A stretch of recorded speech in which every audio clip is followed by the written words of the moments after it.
नहीं? चलिए इस पर तो फिर कर लेंगे बात। लेकिन पता चले कि यार ये फार्मा कंपनियां भी उनकी, पेट्रोल डीजल कंपनियां भी उनकी, और फर्टिलाइजर भी उनके। अब ऐसा एक काम करते हैं, इनके गांव, इनके घर में फर्टिलाइजर, पहले तो पेट्रोल डीजल वाला सामान लेके आओ, फिर इनके घर में, इनके खेत में जो है वो फर्टिलाइजर्स लाओ, और फिर इनके घर में दवाइयां, हर आदमी दवाइयां खाने वाला होना चाहिए, तब जाके बात करेंगे भाई, तभी तो अगले की दुकान चलेगी। गलत तो नहीं कह रहा मैं? अब प्लान बनाते हैं ये कि भाई साहब रिसर्च करते हैं और देखते हैं कि भारत में इन लोगों को बीमार करना असंभव है। असंभव क्यों? एक तो बाहर का कुछ खाते नहीं, कि आप कुछ भी मिला के दे दो इनको, अपना खाएंगे अपने हाथ से बनाकर। दूसरा, जिस चीज को भी खा रहे हैं ये अपने हिसाब से खा रहे हैं, वहीं पे बनाकर खा रहे हैं, अपने खेत में उगाकर खा रहे हैं। ऊपर से शारीरिक श्रम भी इतना करते हैं, सारे शरीर की मेहनत कर लेते हैं, पसीना भी निकाल देते हैं। ना इनको डिप्रेशन हो सकता, ना इनको बीमारी हो सकती, ये तो कभी बीमार होंगे ही नहीं, कभी हुए ही नहीं आज तक। तो फिर क्या करें कि भाई ये तो देखो, शरीर को खराब करना है तो उसके लिए जरूरी है कि उसके शरीर का यूज करना बंद कर दो। जिम में गया कभी कोई? जिम में कौन कौन गया? लगभग हम लोग गए हैं। नहीं गए हैं तो हमें उसका कार्य प्रणाली मैं आपको बताता हूं। जिम में जब आप जाओगे तो आप अपना उद्देश्य उसको बताओगे कि आपने पेट कम करना है, आपने अपनी टांगे कम करनी है कि मतलब मोटी करनी है, आपको अपने डोले बनाने हैं कि कैसे करने हैं। तो वो क्या कहता है कि जिस चीज पर काम करना है, जिस चीज को आपने शेप में लाना है, उसी पर मेहनत करनी पड़ेगी। ऐसा ही ना? ऐसा नहीं होगा कि आप मेहनत बाजू की कर रहे हो और मजबूत कंधे हो जाएंगे। कंधा मजबूत करना है तो कंधे की एक्सरसाइज करनी पड़ेगी, बाजू मजबूत करनी तो बाजू की, पैर मजबूत करने तो पैरों की, कमर करनी तो कमर की, पेट करना तो इस हिसाब से होगा ना। अब हम यूज करना बंद कर देंगे तो सारी चीजें खत्म, और दिमाग यूज करना बंद कर देंगे या फिर दिमाग जरूरत से ज्यादा थॉट्स ले आएंगे तो डिप्रेशन में जा सकता है, ये चांसेस हैं। तो इसके दो ही रास्ते हैं कि इनका शरीर और इनका दिमाग खाली कर दो, और खाली दिमाग खाली दिमाग। और कमाल की बात क्या है, जब आप तीसरे लेवल की ट्रेनिंग में पहुंचोगे ना तो आपको पता चलेगा ये असलियत में शैतान की पूजा करने वाले लोग हैं।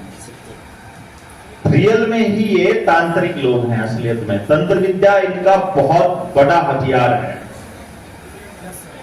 अगर आप मंत्रों में ताकत होती है इस बात को मानते हो तो फिर अच्छे मंत्र होते होंगे तो बुरे भी होते होंगे भैया। क्यों? अगर आप मान लो हमारी ये जो प्रणाली, भाई देखो शब्दों में बड़ी ताकत होती है।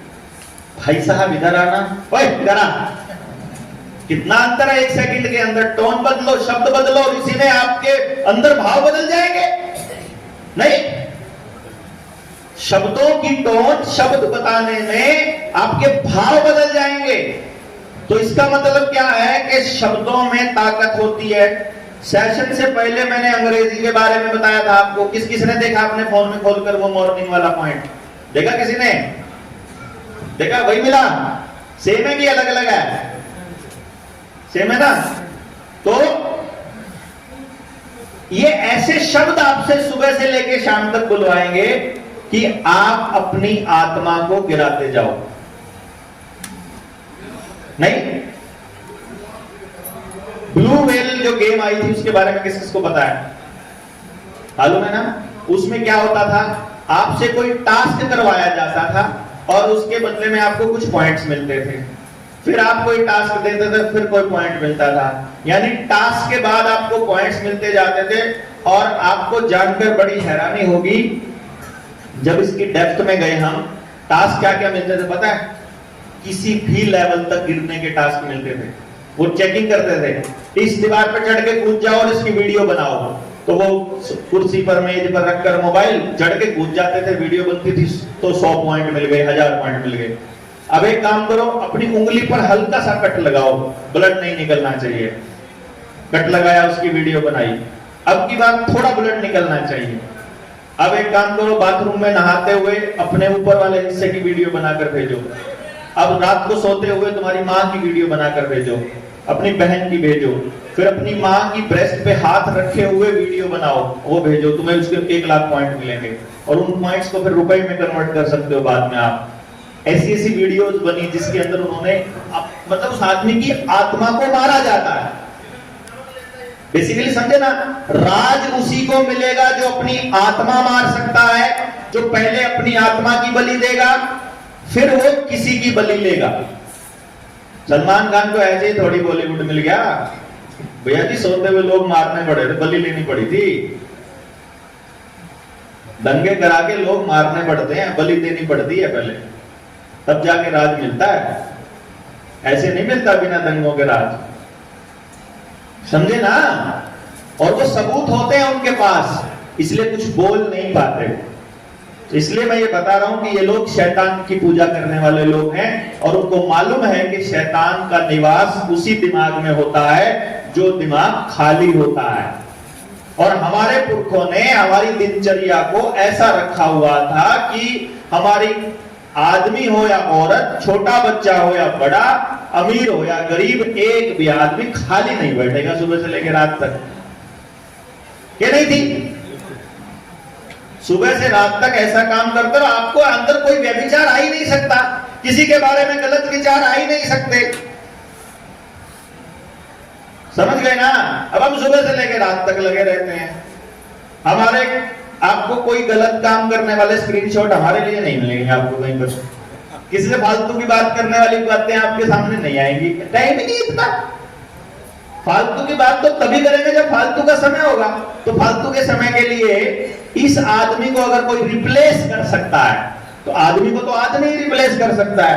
तो उन्होंने कहा नहीं, आदमी को मशीन से रिप्लेस करना है तो दिमाग खाली रहेगा, तो कंट्रोल में रहेगा। क्योंकि वो जैसे ही आप मोबाइल जैसे आया है, आप बताइए मोबाइल आया है तब आप ज्यादा झूठ बोलते थे पहले या आप बोलते हो? जिसके हाथ में मोबाइल है वो आदमी झूठा है। आपने अपने घर वालों से झूठ बोला तो आत्मा गिरेगी, दोस्त से बोलोगे, जब भी बोलोगे अंदर आत्मा आपकी डाउन होती जाएगी, आपकी आत्मा का लेवल डाउन होता जाएगा, कॉन्शियसनेस का लेवल डाउन जाएगा आपका। आपने उसमें अश्लील वीडियो देखी, जैसी अश्लील वीडियो देखोगे वैसा ही सामने वाली औरत दिखनी स्टार्ट हो जाएगी। कोई भी हो, अपनी माँ भी होगी तो भी, अपनी बहन भी होगी तो भी वैसे ही थॉट आएंगे। भाई आप अगर वैसी मानसिकता के हो तो ऐसा थोड़ी होगा कि भाई किसी और की लड़की के लिए तो आपके विचार बड़ी मतलब खराब हो जाए और अपने वाली के लिए ठीक हो जाए। ना ना ना, मतलब ही नहीं है। आप जैसे हो वैसे ही रहोगे, थ्रू आउट रहोगे, आप हर किसी को उसी नजर से देखोगे फिर आप, ठीक है ना। मतलब अगर आपके अंदर किसी भी दूसरी महिला के प्रति अगर गलत विचार हैं तो फिर आपकी बहन के प्रति अगर आपके गलत विचार नहीं होंगे तो ये विचार पकवाएंगे कि इसके किसी के लिए गलत विचार है, मतलब हम उसको गलत जरूर समझेंगे। कहने का मतलब ये है कि नहीं? और ये पता है उनको। और जैसे ही आप अपने मोबाइल में आड़ कबाड़ देखोगे, हिंसा की वीडियो देखोगे, गलत चीजों को देखोगे, आपका कॉन्शियस लेवल अपने आप खत्म होता जाएगा। सोचने समझने की, निर्णय लेने की क्षमता खत्म। और जमीर गिरे हुए आदमी को और आत्मा गिरे हुए आदमी को गुलाम बनाना कितना मुश्किल है भाई। आजाद कौन रहना चाहता है? जो कॉन्शियसनेस जिसका लेवल बढ़ा, खुश, आनंदित और आंदोलित आदमी को गुलाम करना असंभव है, असंभव। केवल और सच्चे आदमी को आप दबा डरा नहीं सकते। झूठे, मक्कार, चोर, गिल्टी कॉन्शियस, अपराधी सोच प्रवृत्ति के व्यक्ति को दबाना, डराना कितना आसान है कि नहीं? ये सारे अधिकारी जो कहते हैं ना हमें तो नौकरी करनी है, असल में ये सारे चोर हैं जो डरते हैं कि अगर ऊपर वालों का वो जो आदेश है वो नहीं माना तो मेरी चोरी को पकड़ के ये मुझे रगड़ देंगे। उस गलत काम को भी इसलिए वो करते हैं, उनको मालूम होता है कि ये गलत काम है, उसके बावजूद वो ये करते हैं क्योंकि उनको पता है कि इस मसले में नहीं तो किसी और मसले में मेरा अधिकारी मुझे रगड़ देगा। देखो कितना बड़ा जाल बिछाया इन्होंने। कब बिछाया? तब आजादी से पहले बिछाने लगे थे ये, जिसको आजादी कहते हैं हम लोग तथाकथित, उससे पहले बिछाने लगे ये। क्योंकि हम आजाद तो 1947 में हुए ना, हैं? वर्ल्ड वॉर तो 45 के दौर में हुआ ना, लेकिन यूनाइटेड नेशंस तो 1908 में बनना शुरू हो गया, वो WHO तो। और WHO बनने का कॉन्सेप्ट क्या हो गया 1911 में, और WHO बना 1948 में। नहीं समझे? ये भी समझे क्या? अभी बताता हूं आपके। जो डंगर पूछ रहा था कौन होता है? पशुधन को बोलते हैं डंगर। पशुधन है ना, घर में गाय भैंस बकरी ऊंट जिसके जो भी है, उनके कान पे फास्टैग किस किस के लग चुका? लग रहा है ना? कानों पे वो एक येलो सा एक कार्ड लग रहा है, फास्टैग के जैसा ही है ना वो, उसमें बारकोड बना हुआ है ना? वो क्या काम आने वाला है? अगर आपका एनिमल सड़क पे उतर जाए और किसी को चोट मार दे तो उसका चालान भुगतने के लिए काम आएगा वो।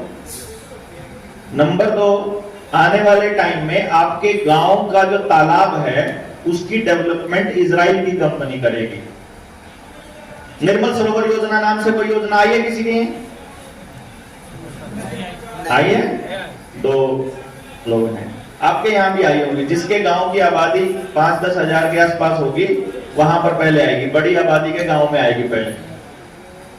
बड़े तालाब डेवलप करेगी और उस कंपनी में आने वाले टाइम में ऐसा इंफ्रास्ट्रक्चर लगेगा कि सेंसर्स लगे होंगे कि किसकी गाय भैंस यहाँ रेगुलर पानी पीती है और महीने में कितने दिन पानी पिया, उसके हिसाब से आपके खाते से पैसे कटेंगे। जैसे आपकी गाड़ी के टोल टैक्स पर क्रॉस होने पर पैसे कटते हैं। समझ रहे हैं? अब ये टोल टैक्स पे जो फास्टैग से पैसा कटता है, क्या आपको लगता है जिंदगी भर ऐसे ही कटता रहेगा? इंफ्रास्ट्रक्चर तैयार हो रहा है भैया। बिना जीपीएस की गाड़ियों को वो कबाड़ा बना रहे हैं। नई गाड़ियों में जीपीएस पहले से लग के आ रहा है। वो जीपीएस आपके फास्टैग के साथ कनेक्ट, वो फास्टैग की जरूरत ही नहीं है, वो जीपीएस आपके आधार कार्ड से जुड़ा है, क्योंकि आपका जो कागज है वो सारे बैंक अकाउंट के साथ और फिर आधार के साथ जुड़े हैं, और आधार आपका बेस है ही है। अब आपकी गाड़ी नेशनल हाईवे पर चलेगी तो प्रति किलोमीटर इतना टैक्स है, स्टेट हाईवे पर चलेगी तो इतना है, लोकल हाईवे पे चलेगी तो इतना है डिस्ट्रिक्ट वाले पे, और अगर गली में चली है आपकी 2 किलोमीटर चल के आई है, आपने घर में खड़ी गाड़ी को स्टार्ट भी कर दिया तो मीटर चालू।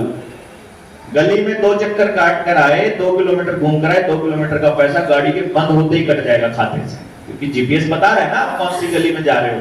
हर गली हर मोड़ को इन्होंने कब, आज से 25 साल पहले कर्मचारी हमारे बीच में लगा के मोबाइल कैमरा इंफ्रास्ट्रक्चर पूरा सैटेलाइट के थ्रू सारा हमसे ही करवाया, सारा का सारा रिसर्च।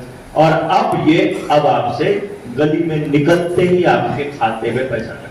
अभी आपका फेशियल रिकॉग्निशन वाला आधार कार्ड बना रहे हैं। अगला लॉकडाउन जब बाहर निकलोगे सामने कोने पे कैमरा लगा होगा, कैमरा चेहरा पड़ते ही खाते से पैसे काट लेगा चालान के। मास्क लगाया होगा तो वो नहीं पढ़ पाएगा तो आप गुलाम बन जाओगे, है? नहीं लगाओगे तो चालान। समझ रहे हो? जितनी हाईवेज ये बन रहे हैं, इन हाईवेज में इतना लंबा चक्कर काट के मुड़ना पड़ता है कि नहीं? इतना लंबा चक्कर काटने वाली कौन सी गाड़ी है आप लोगों के पास? कोई नहीं है ना? आने वाले टाइम में 3-3 ट्रालों जितने लंबे ट्राले, 4-4 ट्राले जितने ट्राले आने वाले हैं, वो सामान ढोने के लिए